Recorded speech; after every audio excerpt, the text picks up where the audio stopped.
Chapter 14. In the 2nd year of Jehoash, son of Jehoahaz, king of Israel, Amaziah, son of Joash, king of Judah, began to reign. He was 25 years old when he became king, and he reigned in Jerusalem 29 years.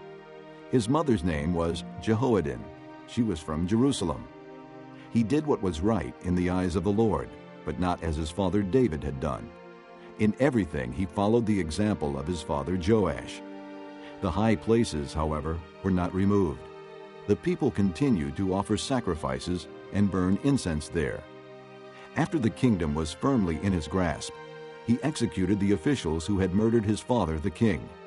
Yet he did not put the sons of the assassins to death, in accordance with what is written in the book of the law of Moses, where the Lord commanded, "Fathers shall not be put to death for their children, nor children put to death for their fathers. Each is to die for his own sins."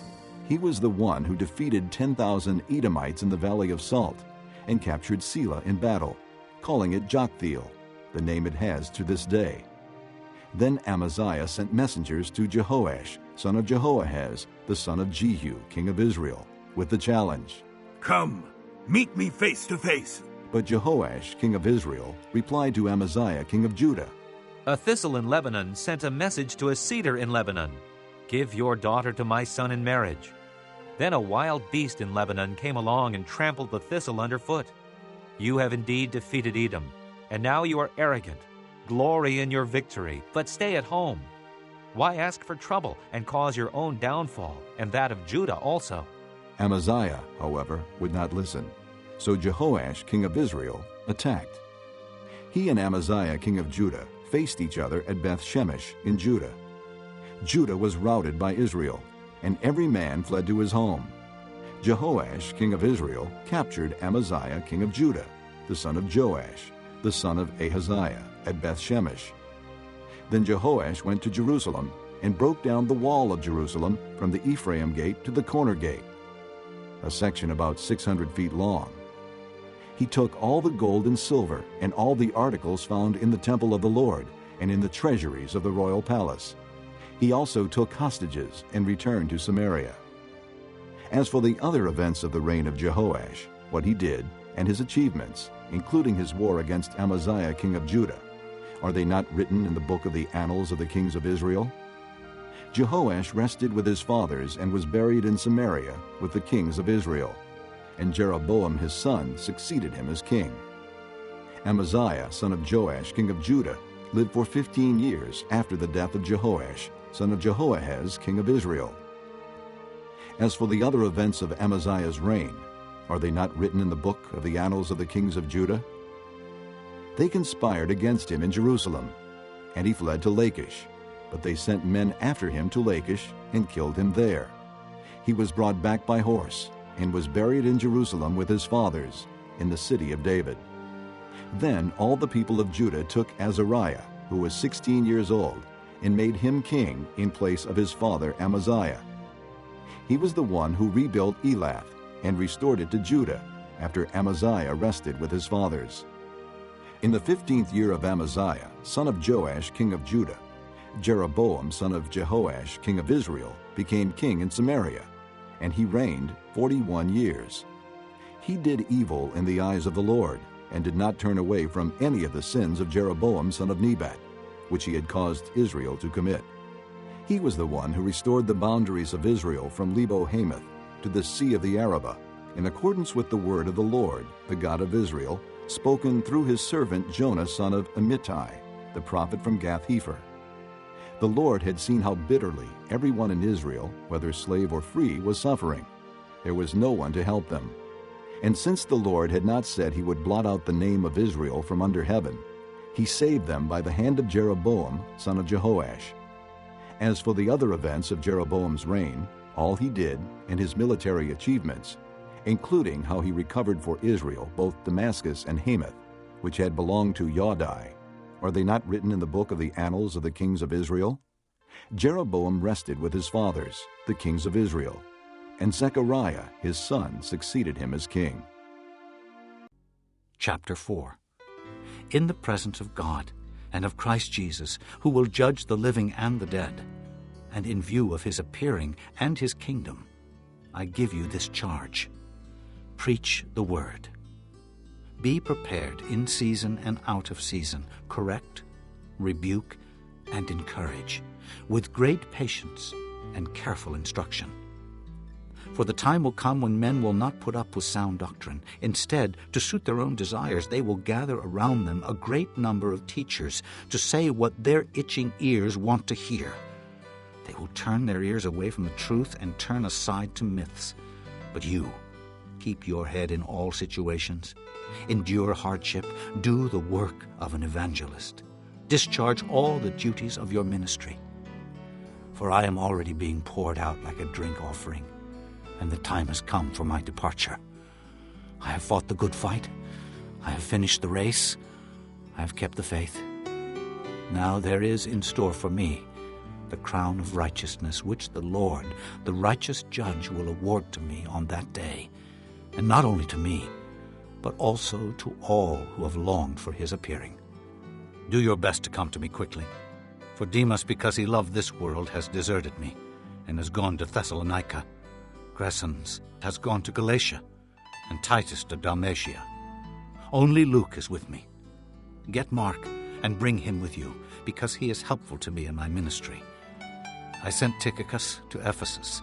When you come, bring the cloak that I left with Carpus at Troas, and my scrolls, especially the parchments.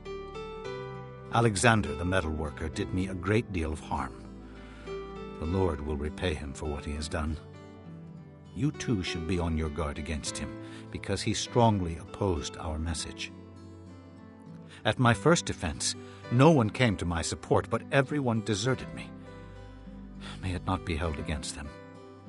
But the Lord stood at my side and gave me strength, so that through me the message might be fully proclaimed, and all the Gentiles might hear it. And I was delivered from the lion's mouth. The Lord will rescue me from every evil attack and will bring me safely to his heavenly kingdom. To him be glory forever and ever. Amen. Greet Priscilla and Aquila and the household of Onesiphorus.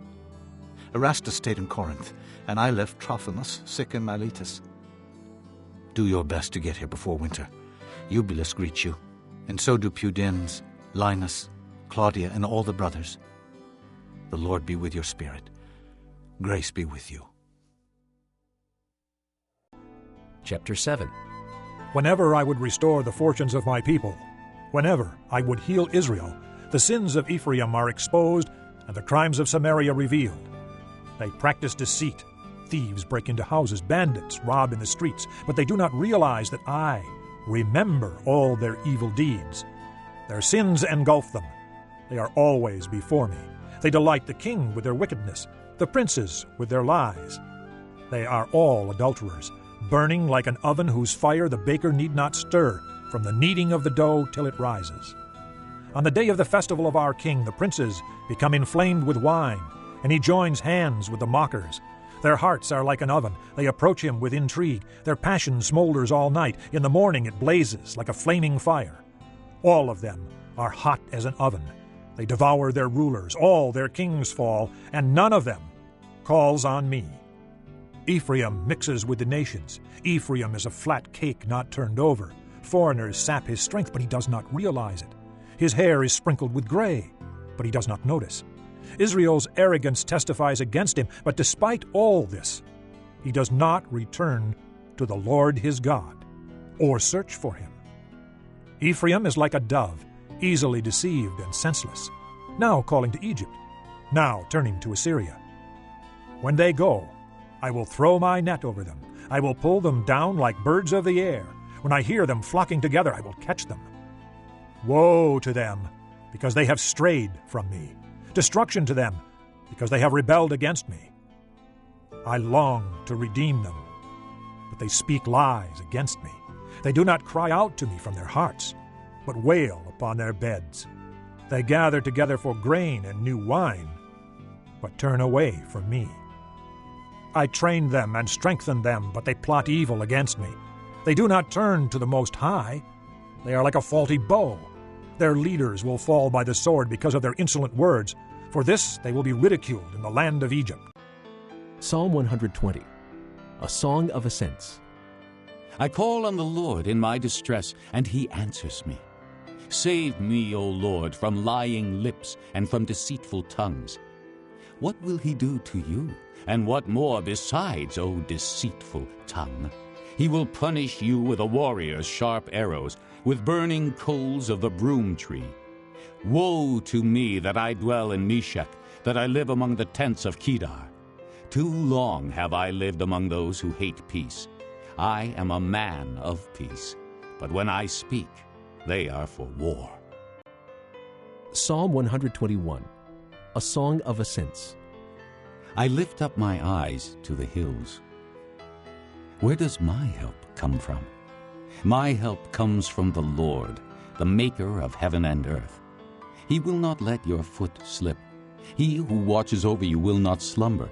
Indeed, he who watches over Israel will neither slumber nor sleep. The Lord watches over you. The Lord is your shade at your right hand. The sun will not harm you by day, nor the moon by night. The Lord will keep you from all harm. He will watch over your life. The Lord will watch over your coming and going, both now and forevermore. Psalm 122, a song of ascents, of David. I rejoiced with those who said to me, "Let us go to the house of the Lord." Our feet are standing in your gates, O Jerusalem. Jerusalem is built like a city that is closely compacted together. That is where the tribes go up, the tribes of the Lord, to praise the name of the Lord, according to the statute given to Israel. There the thrones for judgment stand, the thrones of the house of David. Pray for the peace of Jerusalem. May those who love you be secure. May there be peace within your walls and security within your citadels. For the sake of my brothers and friends, I will say, peace be within you. For the sake of the house of the Lord our God, I will seek your prosperity.